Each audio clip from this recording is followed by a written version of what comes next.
Como eu disse para vocês, agora os equipamentos mais esquisitos de todos. Esse aqui é um fulcro, ele já está bem velhinho, já foi bem utilizado. E a ideia dele é que o nadador consiga fazer aquela proposta do cotovelo alto na braçada de crawl principalmente, e um pouquinho também nas braçadas de peito e borboleta. Eu não acho tão confortável nadar com ele. Depois eu vou tentar fazer um vídeo mostrando a utilização de todos esses equipamentos. Eu não acho tão interessante, desculpa, eu não acho tão confortável, é uma palavra melhor. Mas aquilo que eu disse, são equipamentos voltados para aprendizagem, então não é para você ficar nadando uma distância muito grande. A ideia é você perceber a proposta do cotovelo alto, perceber a importância da braçada, depois você tira o equipamento e tenta manter aquele padrão de percepção que você tinha com o equipamento, sem o equipamento. A mesma coisa para o tempo trainer. Então a ideia não é você ficar nadando o tempo inteiro com ele, você vai utilizar para poder, por exemplo, entender o pacer, as parciais que você tem que ter a cada 25 ou a cada 50 e depois você tira isso. Se a gente pega um nadador treinado, um nadador experiente, você fala para ele um tempo de 25 ou de 50 e ele consegue fazer esse tempo ou muito bem próximo disso, porque ele já está habituado com esse tipo de estímulo. Esses equipamentos aqui, tanto esse, que ele tem um nome que eu não me lembro, tanto esse aqui, que é o Tech Talk, não é TikTok, é Tech Talk. A proposta deles é auxiliar na rotação de tronco dos nados crawl e costas. Os dois, né, eles separadamente, eles ficam na nossa cintura, então eles ficam presos nesse sentido. No caso, o nadador está na horizontal, vai ficar nesse sentido. Quando eu terminar de fazer a braçada, minha mão vai tocar aqui. Isso vai forçar com que eu rode o meu corpo, né, porque na verdade a gente fala muitas vezes rolamento de tronco, mas o rolamento é do corpo todo. A pernada é na vertical e também na diagonal.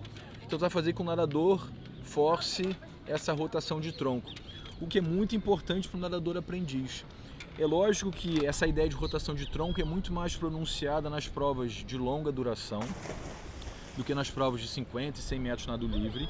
Mas se a gente for pensar no processo de formação do nadador, é importante que ele aprenda a nadar a diferentes distâncias, com diferentes padrões de coordenação de braço, de perna e de coordenação braço e perna. E depois que ele se especializar, ele vai nadar da maneira que ele acha mais adequada para aquela distância competitiva. Esse outro aqui é um tipo de tubo, que ele tem uma bolinha dentro. Não sei se vocês conseguem ouvir o barulho. E a mesma ideia, vai ficar na cintura, só que nas costas, se você estiver nadando no nado de crawl. E à medida que você faz a rotação de tronco, o nadador consegue ouvir esse barulho e ele consegue perceber se ele está realmente fazendo a rotação de tronco. E outra coisa, se ele tem uma rotação de tronco que é a mesma para os dois lados, porque se for uma rotação diferente, uma será mais longa e a outra mais curta. Então ele tem que ter uma rotação que seja semelhante para os dois lados. Tem esse padrão aqui de delay, né, que aqui está como caracterizado como off, mas eu poderia vir aqui e girar e aumentar ainda mais esse atraso se eu quiser que tenha uma rotação de corpo ainda mais pronunciada. Então são esses últimos 3 equipamentos que eu mostrei para vocês, são equipamentos mais relacionados à técnica. Se eu fosse fazer uma distinção entre eles, esses 3 equipamentos aqui, esse tipo de palmar e talvez esse aqui, são equipamentos mais interessantes para aprendizagem e para aperfeiçoamento. Dependendo do que você pretende, utilizar o snorkel é bem interessante e utilizar o tempo trainer também. Então, para o aprendiz, estou falando aprendiz não de quem está começando do zero, né? Mas talvez um aperfeiçoamento, ele entender a importância de nadar com uma frequência de braçadas maior ou menor. Nos nados de peito e borboleta, que são nados rítmicos, entender o ritmo, o tempo trainer, ele é interessante.